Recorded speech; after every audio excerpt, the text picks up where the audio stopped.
Recently, the United States Senate compiled a report that said that both the FBI and the Department of Homeland Security are not doing enough to address the ever-growing threat of homegrown domestic terrorists here in the United States.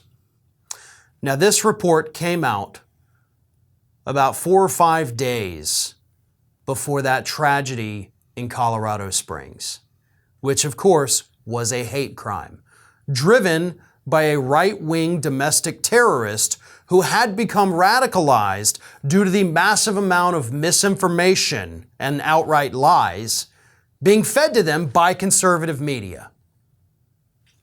The events of January 6th, domestic terrorism.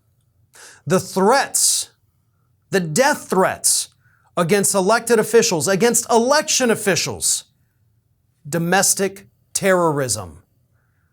And that is what these senators brought up. They've spoken to the directors of the FBI and the Department of Homeland Security and said, you aren't doing enough. Things are getting worse, not better. And that's by the way, your own admission. FBI Director Christopher Wray, who testified in front of the Senate last year telling them that domestic extremism was getting worse. And they have done nothing, or not enough, I should say, according to this report, to deal with any of this.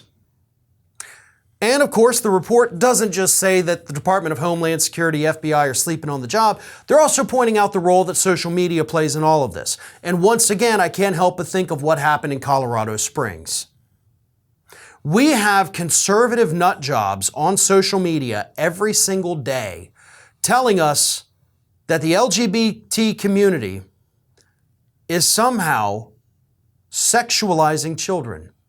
That they're the real predators out there, that drag shows are corrupting our kids.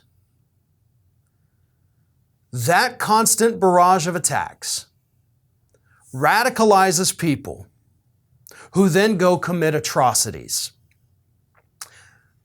The election lies from these MAGA fanatics across the country have led to increased death threats, to where, as I mentioned, at least one election official in Arizona has had to go into hiding, has had to go into basically protective custody because of the death threats from right-wingers. The right is driving this. The social media outlets where they post are allowing this to be driven. The individuals responsible for radicalizing these people must be held accountable. We know we're not going to get them banned on Twitter anymore. Elon Musk has made that abundantly clear. He's allowed hate back on the platform. So the laws must be changed.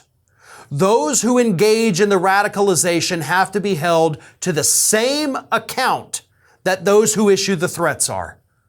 That's what I think needs to happen. If you want to stop this problem, if you want to stop the violence, if you want to help prevent more mass shootings, you have to hold the people responsible who are spreading the lies. There's no way around it. Because if we don't do that, it'll happen again and again and again. We have seen far too many instances of this in recent years alone. The agitators are still out there.